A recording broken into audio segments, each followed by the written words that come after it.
자, 우리 68페이지 법률행위 해석이다. 자, 이 법률행위 해석이라는 것은 법률행위 내용을 명확하게 구체적으로 확정시키는 걸 해석이라고 하죠. 법률행위 해석이다 하면은 내용을 명확하게 구체적으로 확정시키는 거. 거기에서요, 해석을 의의해 갖고요. 네 번째 줄에 법률 문제이므로 거기다 붙여주세요.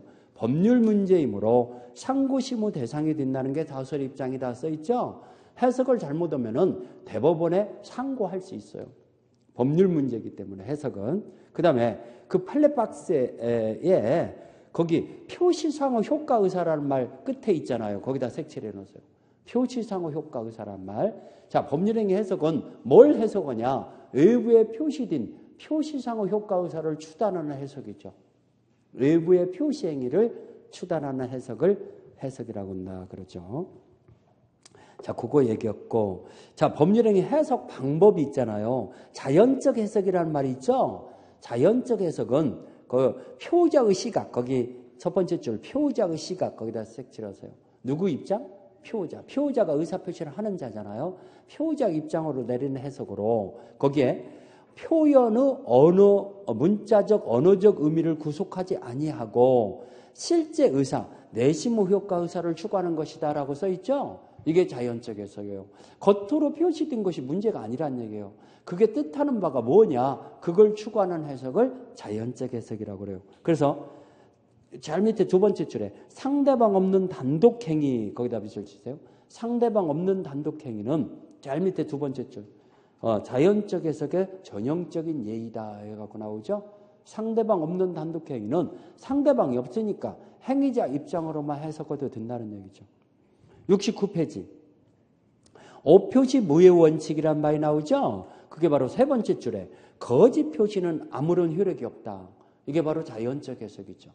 거짓 표시는 아무런 효력이 없다라는 게 오표시 무효 원칙이에요. 이건 자연적 해석을 말하는 거라는 거. 그 다음에 여기 판례 박스를 보니까 판례 박스에 지금 지번의 착각을 일으켜서 합의된 토지와 계약서에 표시된 토지가 잘못 표시됐을 때 이것은 합의된 대로 계약은 성립됐다고 보야 하고 이 뭡니까? 표시된 대로는 계약이 성립됐다고 볼 것이 아니라는 거. 거기에 밑에서 세 번째 줄에 네 번째 줄.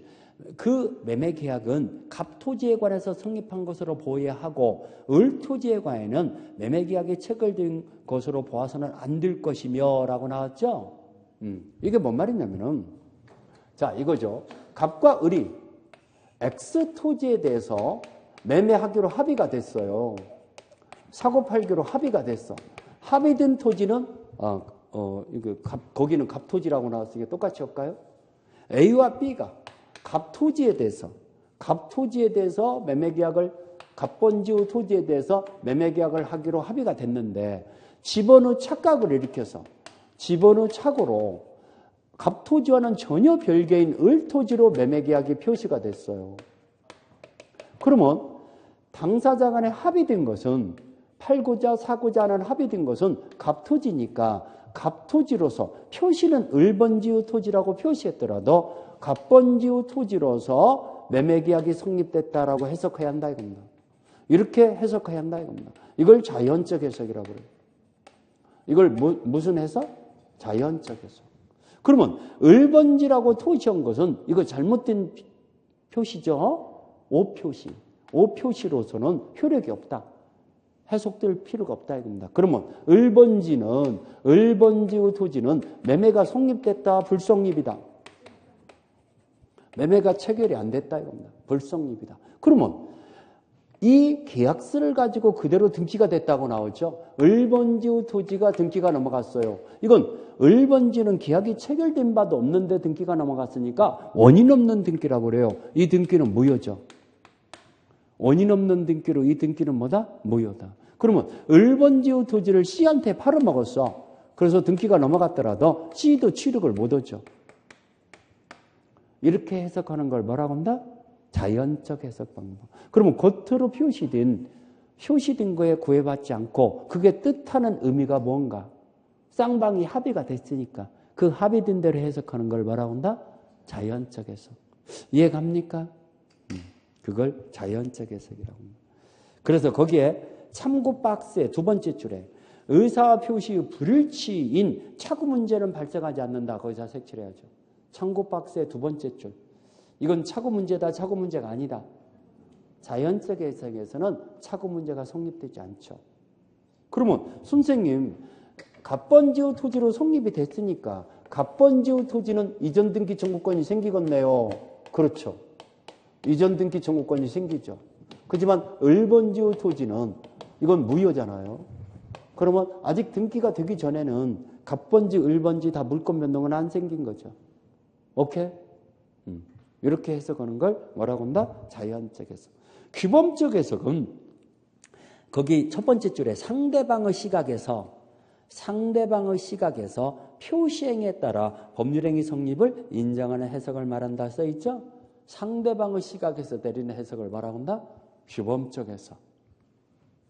자, 뒷장에 넘어가서 보충적 해석은 자, 법률행위 내용에 간극이 있는 경우에 첫 번째 줄 제3자의 시각에서 보충하는 것으로 특히 계약에서 큰 기능을 발휘한다. 계약에다 동그라미 쳐요.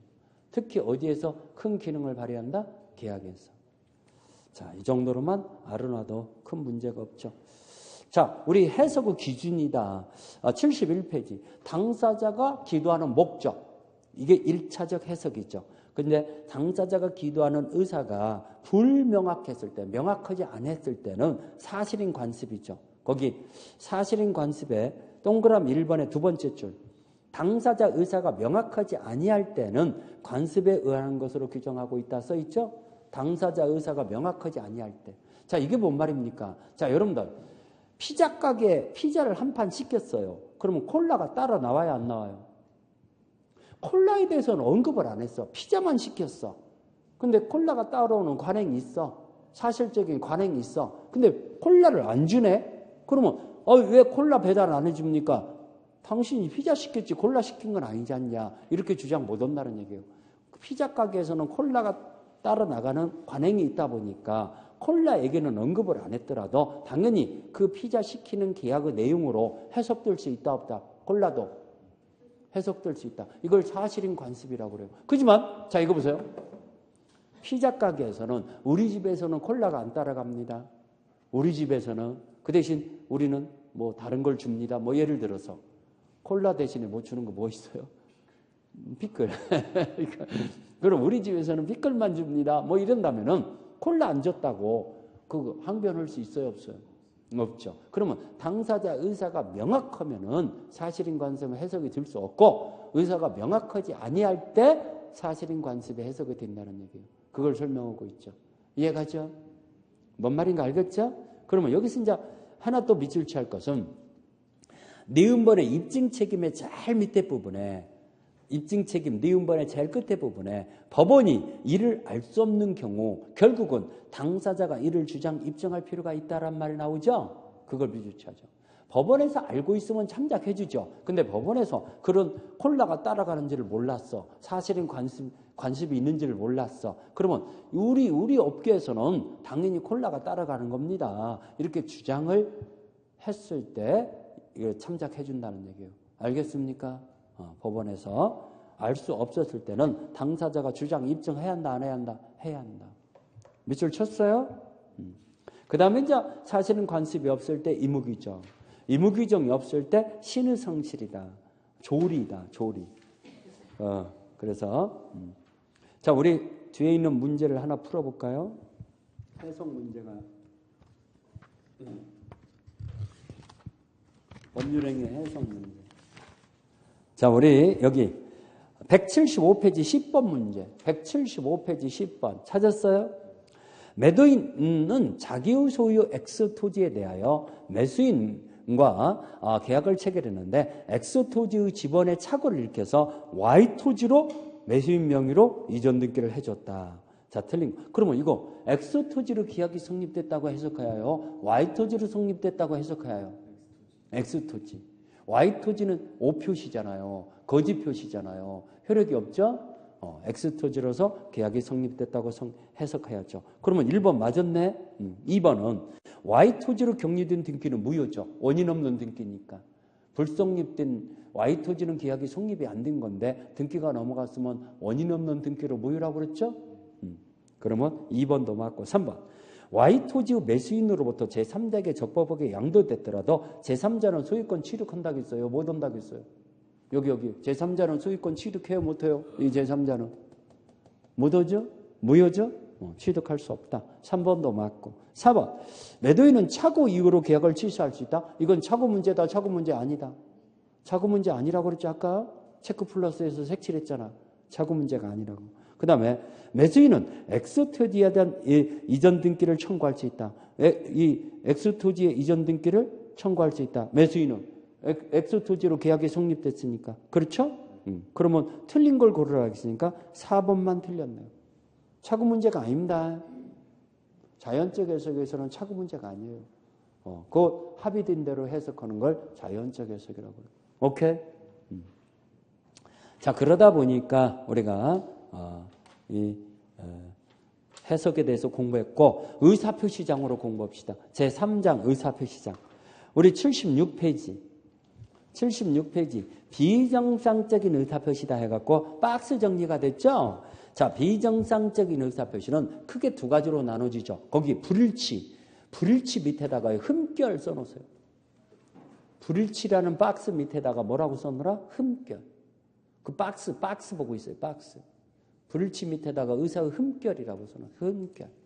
불일치하면은 세 가지가 있어요. 비진의 표시, 통정의 표시, 착오. 비진의 표시나 통정의 표시는 불일치를 피호자가 알고 있는 거죠. 이 두 가지는 알고 있는 거. 착오는 모르고 있는 거. 착오는 모르고 있다. 그 다음에 하자에 있는 의사표시 그 밑에다가 일치 써놓으세요. 하자에 있는 의사표시는 일치됐다, 불일치됐다. 일치. 의사와 표시가 일치됐어요. 근데 하자가 있어요. 사기나 강박이한 의사표시를 얘기했죠. 그렇죠? 그러면 진이 아닌 의사표시부터 이제 하나하나 살펴볼게요.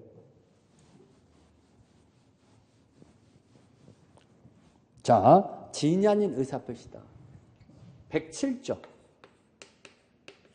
진이 아닌 의사표시라는 것은 진짜다, 진짜가 아니다. 진짜가 아니다. 이걸 거짓 표시라고 하죠. 거짓 표시. 이걸 단독으로 하는 거짓 표시다 해서 단독 허위 표시라고 그래요. 이걸 한자로 얘기하면 비진의 표시라고 그래요. 아니 비자 해갖고 진이가 아닌 표시다. 그러면 단독 허위 표시, 비진의 표시는 원칙은 표시된 대로 유효해요. 그러면 원칙이 유효하려면 상대방은 거짓말인지를 몰랐어야죠. 선의, 선의이면서 무과실이야죠. 선의이면서 무과실이야만이 유효하죠. 상대방은. 그러면 상대방이 알았다든가 알 수 있었을 경우 상대방이 악이 거짓말이라는 걸 알았어요. 또는 알 수 있었어요. 악이 또는 과실 둘 중에 하나만 있으면은 무효죠. 그러면 알았다, 알 수 있었다 이걸 무효를 주장하는 피호자가 무효를 주장하는 자가 입증해야죠. 그러면 이렇게 무효가 됐을 때는 이 무효를 가지고는 선의 제3자한테 대항하지 못하죠.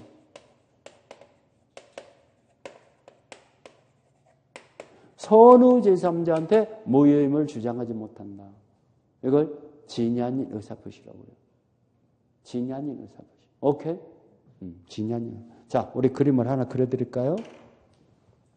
갑이라는 사람이 이 건물을 을에게 증여라고 표시했어요. 왜 그랬는가 묻지 마세요. 이유나 동기는 불문해요. 을을 꼬시기 위해서 그랬던, 뭐 사기치기 위해서 그랬던, 어쨌든 아무튼간 증여라고. 근데 사실은 증여 의사가 없어. 증여 의사가 없어요. 그러면 겉에 표시된 거에 상응하는 내심의 효과 의사가 있는 거예요, 없는 거예요? 없는 거잖아. 그러면 표시와 속마음은 불일치된 거잖아. 그 불일치를 갑은 알고 있잖아요. 표자가 불일치를 알고 있어요? 모르고 있었어요? 알고 있죠. 거짓말 할 때 여러분들 알고 있으니까 상대방은 눈을 똑바로 못 쳐다보고 얼굴이 좀 정상적인 편안한 얼굴이 아니고 이러잖아. 그렇죠? 근데 이쪽은 모르고 있을 수가 있잖아요. 몰랐어. 알 수도 없었어. 그러면은 이 증여계약은 유효해요. 지금 을이 상대방이에요. 상대방은 몰랐어. 저기 선우 무가실이야. 알 수도 없었어. 그러면 유효해요. 그러면 을 앞으로 등기가 넘어갔을 때 을 거란 얘기죠. 오케이? 근데 을이 알았다든가 또는 알 수 있었어요. 둘 중 하나만 있으면 그걸 갑이 입증해야죠. 갑의 입증 책임. 갑이 내가 거짓말한다는 걸 알고 있었지 않냐. 그걸 입증하려면은 이 무효죠. 그러면 등기가 넘어갔더라도 부당이득 반환 청구할 수 있죠. 이 등기 말소 등기 청구할 수 있죠. 왜 부당이득 반환이 인정되냐? 불법행위가 아니니까. 거짓말은 불법행위다, 불법행위 아니다. 아까 우리 반사의 질서는 불법행위니까 이행을 했던 부분은 반환 청구를 못 한다고 했잖아. 근데 이건 반환 청구 할 수 있어요. 불법행위가 아니니까 할 수 있어. 오케이? 그러면은 자 보세요. 자, 을이 다시 팔아먹었어, 이걸. 이자를 제3자라고 그래요. 새로운 이해관계를 맺은 자죠. 그 등기가 넘어갔는데 이게 을 것일 때는 제3자는 선의 악의를 따져볼 필요가 없어요. 을 것이니까 그대로 유효해요. 시험 문제는 주로 악이라고 나와요. 속지 마세요. 근데 이게 을 것이 아니네. 이게 을 것이 아니네. 그럴 때 이자가 선의일 때만 취득해요. 그러면 악의일 때는 취득을 못해요. 이 무효를 가지고는 선의 제3자한테만 주장하지 못해요. 무효임을. 그러면 이자가 선의에 모르고 있었어. 무효라는 걸 모르고 샀어. 그러면 취득해. 그러면 알고 샀으면 취득 못하죠. 그럼 알고 샀다는 걸 무효를 주장하는 갑이 입증해야죠. 오케이? 이해가죠? 이걸 비진의 의사표시라고 해요. 자, 우리 책을 볼까요? 진연인 의사표시. 진연. 여기 표자는 스스로 그걸 알면서 불일치가 됐다는 걸 알면서 하는 의사표시를 뭐라고 한다? 진연인 의사표시다. 여기 네 번째 줄에 단독 허위표시라고도 부른다 써있죠? 거기에 핵심 해갖고 진이란 동그라미 치세요. 핵심 박스. 진이란 동그라미 쳤어요? 두 번째 줄에 진적으로 마음속에 바라는 상을 뜻하는 건 아니고 거기다 색칠해서 진이란 진적으로 마음속에 바라는 바를 뜻하는 것이다 이렇게 나와요. 그럼 맞았다 틀렸다? 틀렸다. 그건 아니라는 거. 77페이지. 요건. 자, 의사표시가 있어야하고 의사표시가 불일치해야 하는데 여기 판례 박스예요. 대출 절차상의 편의를 위하여 명의를 빌려주는 행위가 비준의 표시에 해당하는지 아니한다. 거기다 동그라미 치세요. 아니한다. 비준의 표시다. 비준의 표시가 아니다. 비준의 표시가 아니란 얘기죠? 그 뭔 말입니까? 자 보세요. A라는 은행에 이 갑이라는 자가 대출자예요. 근데 대출이 제한돼요. 갑 명의로 대출을 받을 수 없어요. 대출 한도가 초과돼요. 그러니까 을 명의로 이자가 명의자예요. 이 A라는 은행에 가서 대출 계약을 체결했어요. 그러면 자기가 쓰는 돈이 아니고 갑을 위해서 지금 대출을 받아준다 할지라도 자기가 대출 생각을 가지고 자기 발로 가서 대출 2장 찍었잖아요. 그러면 생각과 표시가 불일치된 거예요. 불일치된 게 아니에요. 아니죠. 일치된 거죠. 그러면 이 대출 계약은 비준의 표시다. 비준의 표시 아니다. 그래서 시험 문제가 이렇게 나왔어요. 은행이 그 사실을 알고 있었어. 몰랐던 알았던 상관없어요. 알고 있다라고 나왔죠. 여러분들 기출 문제. 알고 있더라도 이 대출 계약은 유효하니까 알고 있더라도 유효하니까 명의자가 책임져야 하네요. 명의자의 책임. 명의자가 갚아야 할 책임을 부담한다. 명의자가 다 갚아야 해요. 오케이? 이해갑니까? 그러면 선생님, 명의자가 책임을 안 져도 되는 경우도 있을 것 같은데요. 이 말이 들어가야죠. 이것도 나왔죠, 여러분들 기출문제. 양해라는 말이 들어가야죠. 양해라는 말은 뭔 말입니까? 합의가 됐다는 얘기예요. 은행과 명의자가 합의가 됐어요. 양해 시에는, 양해가 있을 때는 이건 통정허위 표시라고 그래요. 둘이 짜고 하는 거짓이죠. 이 대출계약은 무효이다. 대출계약은 무효란 얘기는 을이 책임진다. 을이 책임질 필요가 없다. 필요가 없다. 이 말이 들어갔을 때 그렇죠. 그 말이 안 들어가면은 은행이 알았던 몰랐던 상관없어요. 대출계약은 유효해요. 유효해요. 근데 양해라는 말이 들어가면은 무효죠. 거기 대출계약은 비즈니스 표시에 해당하지 않는다. 해당한다고 볼 수 없다. 그러면 은행은 선악을 불문하고 명의자가 갚아야 한다, 안 갚아야 한다? 갚아야 한다. 거기 요 두 개 써놓으세요. 비즈니스 표시가 아니다라고 밑에 박스가 써 있잖아. 거기다가 은행의 선악에 관계없이 대출계약은 유효하다. 그렇지만 은행의 양해라는 말이 들어가면은 어떻게 된다? 대출계약은 허위 표시로 무효다. 써놨어요? 밑에다가 허위 표시로 무효다. 양해란 말이 들어갑니다. 자, 불일치를 피고자가 알고 있어야 하고 원칙은 유효하다 써있죠? 77페이지. 원칙은 뭐다? 유효하다. 이거 시험 문제 잘 나옵니다. 원칙과 예의를 구별을 잘해야 합니다. 원칙은 유효하고 예의적으로 어떤 때 무효다? 거짓말이라는 걸 상대방이 알았다든가 알 수 있을 경우 무효다. 오케이? 원칙은 유효하고 뒷장에 넘겨보니까 거기 예의 무효 써있죠? 그래서 첫 번째 줄에 밑줄 치하죠. 상대방이 피고자의 지인이 아님을 알았거나 알 수 있었을 경우에는 그 비즈니스 표시는 무효로 한다 써있잖아요. 알았거나 알 수 있었다. 알았거나 알 수 있다. 세 번째 줄에 밑줄 치하죠. 알았거나 알 수 있다는 입증 책임은 무효를 주장하는 피고자에게 있다. 여기 이거 입증 책임은 누구에게 있다? 여기 알았거나 알 수 있다는 걸 누가 입증해야 한다? 피고자. 세 번째 줄 밑줄 쳤어요? 피고자가 입증해야 한다. 자, 거기 체크 플러스 하니까요. 진연인 의사표시임을 상대방이 알았거나 알 수 있을 때 무효인데 상대방은 악의 또는 과실이 있을 때 무효이고 악의 또는 과실 또는에다 동그라미 주세요.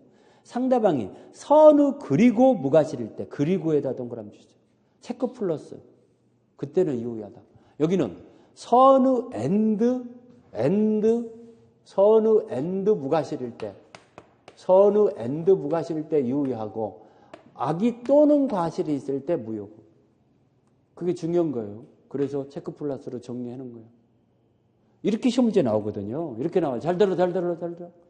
진연인 의사표시임을 상대방은 선우라고 나와요. 근데 과실이 있다고 나와요. 그러면 유효예요, 무효예요? 선우 과실이 있을 때. 유효예요, 무효예요? 무효라니까. 선우 앤드 무과실이야만이 유효하다니까. 그러면 과실이 있잖아. 하나 있잖아. 이게 하나 있잖아. 둘 중에 하나만 있으면 무효야. 그걸 아냐 몰라서 이렇게 나온다니까. 유효하려면은 선이기만 하면 유효다. 앤드 무과실이 한다. 앤드라는 말은 선의이면 갖고는 안 되고 무과실까지도 있어야 유효하다는 얘기예요. 근데 여기는 또는이라는 얘기는 뭐예요?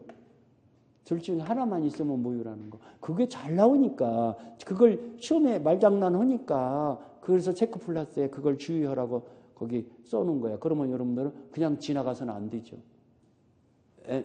그리고 또는 이렇게 동그라미 쳐놓아야죠. 그게 무슨 뜻인지 알죠? 그리고 또는.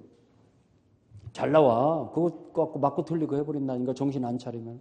알겠습니까? 자, 여기 기억반. 대리인이 자신이나 제3자를 위한 배임적 대리 행위를 하는 경우 이걸 대리권 남용이라고 그래요.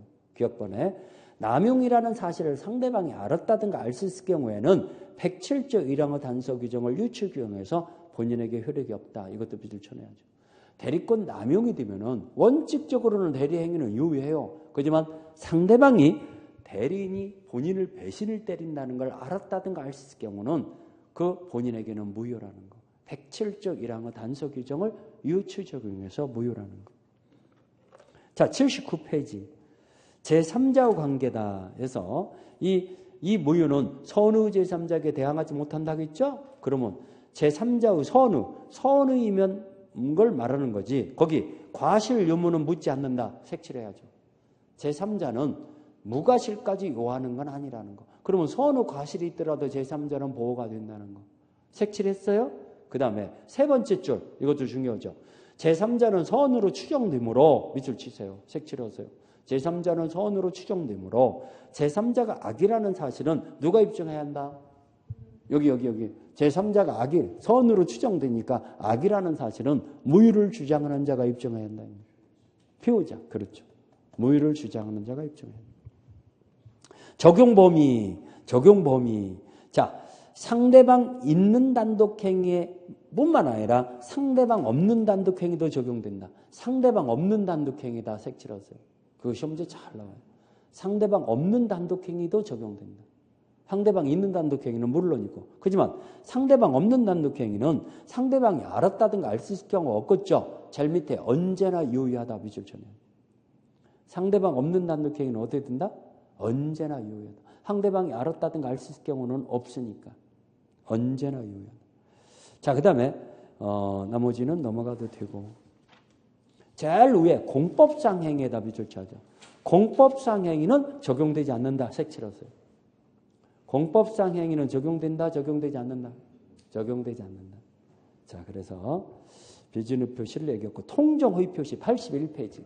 통정의 표시는 혼자 거짓말했어요? 짜고 거짓말했어요? 짜고 거짓말했죠. 이걸 가장행위라고 그러죠. 거기 의의 두 번째 줄에 가장행위라고 한다 써있죠? 의의 두 번째 줄. 통정의 표시를 뭐라고 부른다? 가장행위. 자, 의 효과를 보니까 당사자 간에는 언제나 무효죠. 거기 무효 써있죠? 당사자 간에는 언제나 무효인데 거기 제일 밑에 두 번째 줄에 또한 허위 표시 자체가 불법이 아니므로 불법원인 급여의 규정은 적용되지 않는다. 그러면 이미 이행한 부분은 반환 청구할 수 있다 없다? 있다. 반사의 질서가 아니라고 있어. 불법 행위가 아니라고 있어. 그래서 이건 무효니까 이행 안 했으면 이행할 필요가 없거든요. 근데 이행을 했어요. 반환 청구할 수 있죠. 불법 행위가 아니니까. 오케이? 우리 아까 네 가지 얘기했잖아요. 강박행위, 명의신탁, 그 다음에 가장매매, 그 다음에 강행규정 위반. 이거 반사의 질서라고 해서 아니라고 그랬어요. 아니라고 그랬잖아.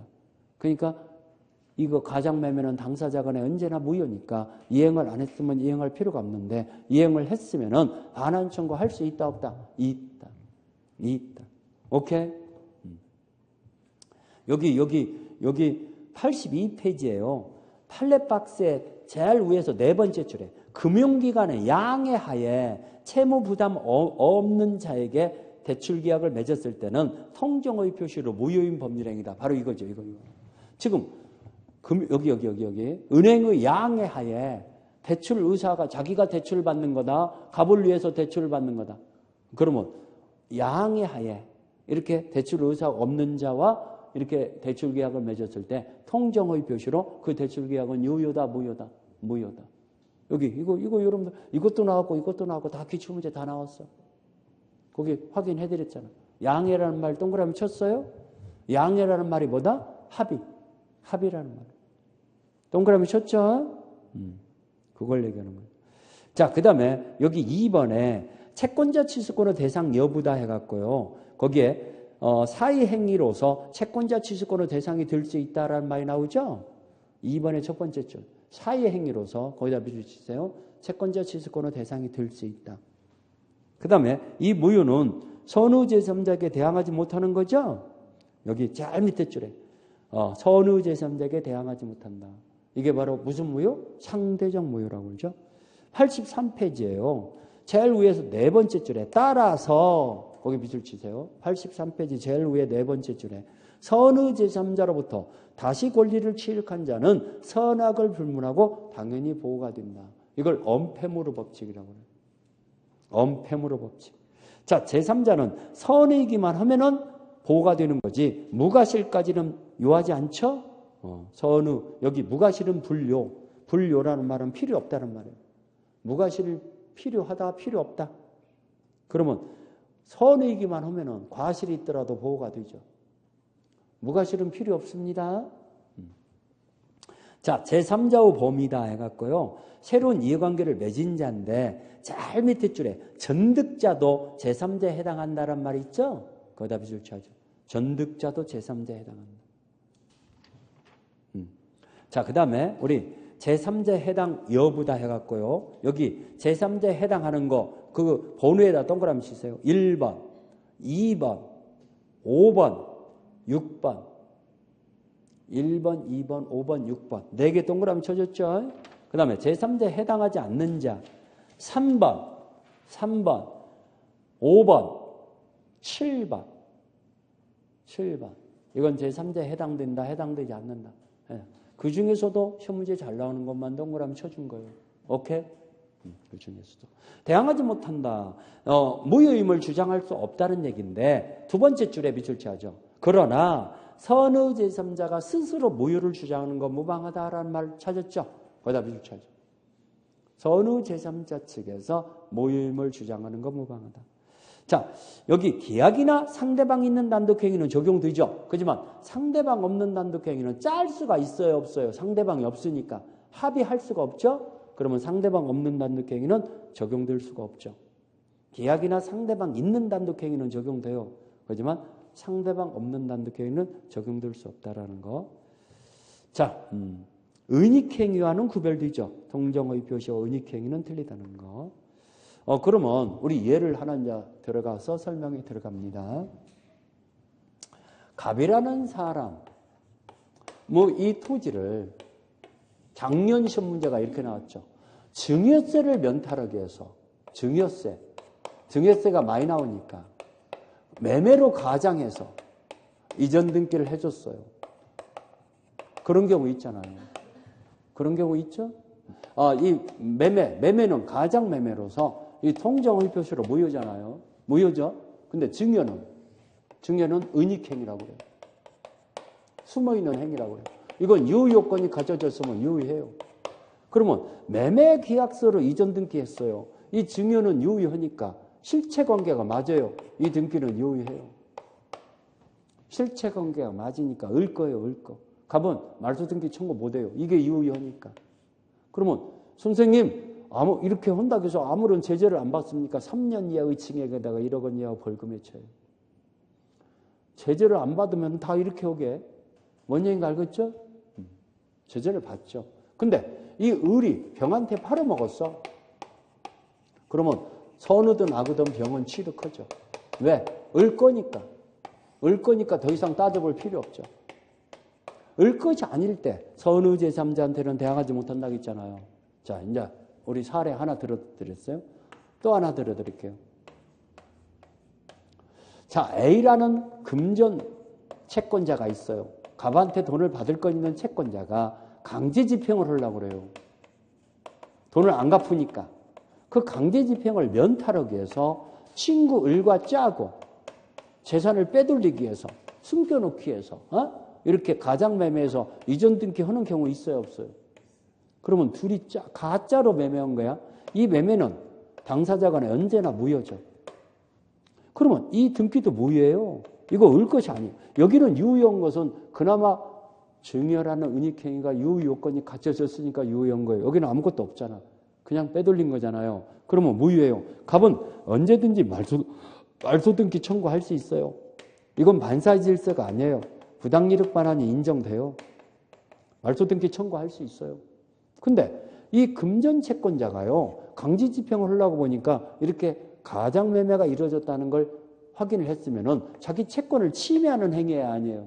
이걸 사의 행위라고 그래요. 채권을 침해하는 행위가 이루어졌죠.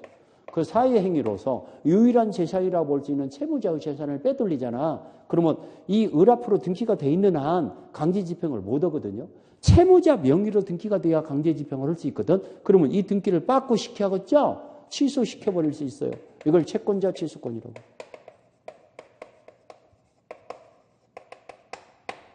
우리 아까 이중매매에서는 채권자 취소권의 대상이 아니라고 했어요. 그건 금전채권이 아니니까. 근데 여기는 금전채권이라고 써드렸잖아. 금전채권을 받아내야 하는데 돈을 받을 것이 있는데 유일한 재산을 팔아먹어버렸어. 둘이 짜고 그랬어. 그러면 이걸 취소시켜버릴 수 있다 없다? 있다. 강제집행할 수 있죠. 등기가 빠꾸 되니까. 오케이? 근데 을이 팔아먹어버렸네. 이 사람은 제3자죠. 그러면 이게 을 것이 아닌데 이걸 모르고 샀어 이 사람은. 그러면 취득하죠. 선의 제3자한테는 무효임을 주장 못해. 갑이 이건 을 것 아니고 내 것이었다라고 주장 못해. 그러면 저 금전채권자 A도 강제집행 못해. 병거니까. 이게 병것이 아닐 때 강제집행, 채권자 취소권 대상이 되는데 선의 병한테는 채권자 취소권 행사 못해. 오케이? 그럼 이자가 악이면 어떻게 됩니까? 악이면은 무효죠. 그럼 악이라는 걸 갑이 입증해야죠. 무효를 주장하는 자가 갑이죠. 악이라는 걸 입증하면은 무효가 되죠. 근데 이 병이 다시 팔아먹었어.